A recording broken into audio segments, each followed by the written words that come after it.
ایک دن ایک چور چوری کرنے کی نیت سے مسجد میں داخل ہو گیا۔ اس نے مسجد کی الماری سے چندہ جمع کرنے والا ڈبہ نکالا اور اس میں سے پیسے نکالنے کی کوشش کرنے لگا۔ پیسے نکالنے کی کافی کوشش کرنے کے بعد بھی اس ڈبے سے کوئی بھی نوٹ باہر نہ نکلا۔ ابھی وہ چور اس ڈبے سے پیسے نکالنے کی کوشش کر ہی رہا تھا کہ اس چور نے کسی شخص کے مسجد میں آنے کی آہٹ سن لی۔ یہ جلدی سے جا کر الماری کی طرف کھڑا ہو گیا تو جب وہ بندہ سامنے سے گزرا تو یہ چور مسجد سے باہر کی طرف نکل گیا۔ اس بندے سے سلام کیا اور جا کر وضو کرنے لگا۔ وضو کے بعد یہ فوراً مسجد میں آیا اور اس نمازی کے ساتھ کھڑا ہو کر نماز پڑھنے لگا، اسی لیے کہ کہیں اس بندے کو مجھ پر کوئی شک نہ ہو جائے۔ جب اس نمازی نے اپنی نماز پوری کر لی اور اس چور نے بھی نماز ختم کی تو اس نے مڑ کے دیکھا کہ وہ چلا گیا ہے۔ یہ باہر گیا اور اس نے یقین کیا کہ واقعی اب مسجد میں کوئی نہیں ہے، تو اس چور نے دوبارہ پھر مسجد کے چندہ جمع کرنے والا گلا پکڑا اور اس میں سے پیسے نکالنا شروع کر دیے۔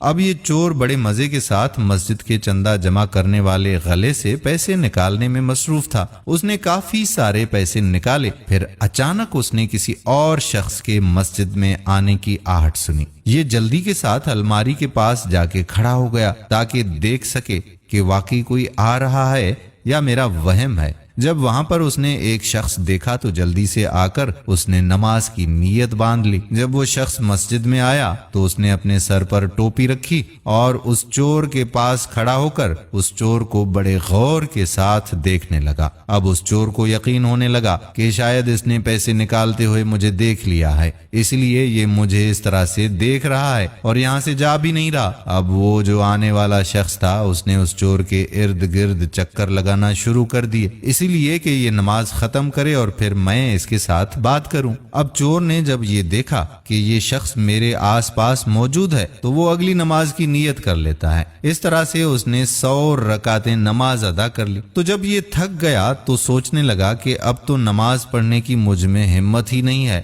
اور لگتا ہے کہ اس شخص کی بھی آنکھ لگ گئی ہے، تو چپکے سے مسجد سے میں نکل جاتا ہوں۔ جیسے ہی یہ وہاں سے باہر نکلا تو وہ والا شخص دیوار کے ساتھ ٹیک لگا کے بیٹھا تھا۔ اس کی آنکھیں کھلی، وہ فوراً اس کے پیچھے پیچھے چلا گیا اور جا کر اس کا ہاتھ پکڑ لیا اور کہنے لگا کہ میں 2 گھنٹے سے تمہارا انتظار کر رہا ہوں کہ تم کب نماز پڑھو اور میں کب تم سے بات کروں، اور تم ہو کہ چوری چوری نکلنے لگے ہو۔ تو چور نے ڈرتے ڈرتے اس شخص سے سوال کیا کہ آخر تم 2 گھنٹے سے میرا انتظار کیوں کر رہے ہو؟ بھلا آپ کو مجھ سے کیا کام؟ تو وہ شخص کہنے لگا کہ بات دراصل یہ ہے کہ میں گاڑی چلا رہا تھا، میری گاڑی کا بریک فیل ہو گیا، تو میں نے یہ منت مانگی کہ میں مسجد میں جاؤں گا اور جو بھی مجھے اللہ کا نیک بندہ نظر آئے گا جو سب سے زیادہ نمازی ہوگا تو میں اس کو تحفے کے طور پر 10,000 روپے دوں گا۔ اگر اللہ پاک نے مجھے ہر قسم کے حادثے سے بچا لیا تو اللہ پاک کا لاکھ لاکھ شکر ہے کہ میرا کوئی ایکسیڈنٹ نہیں ہوا،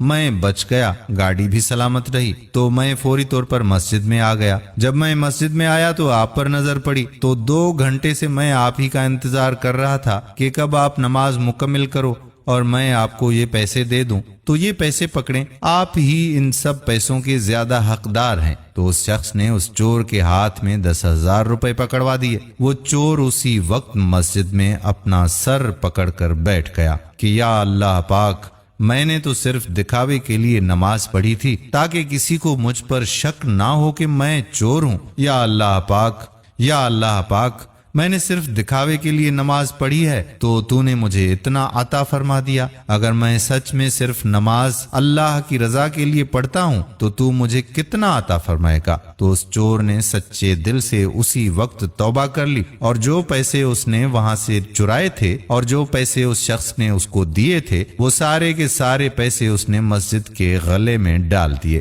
دوستو، حقیقت میں اگر اللہ پاک کی رضا کے لیے ہر کام کیا جائے تو اللہ پاک بندے کو بہت زیادہ نوازتا ہے۔ ہم امید کرتے ہیں کہ ہماری آج کی ویڈیو بھی آپ کو ضرور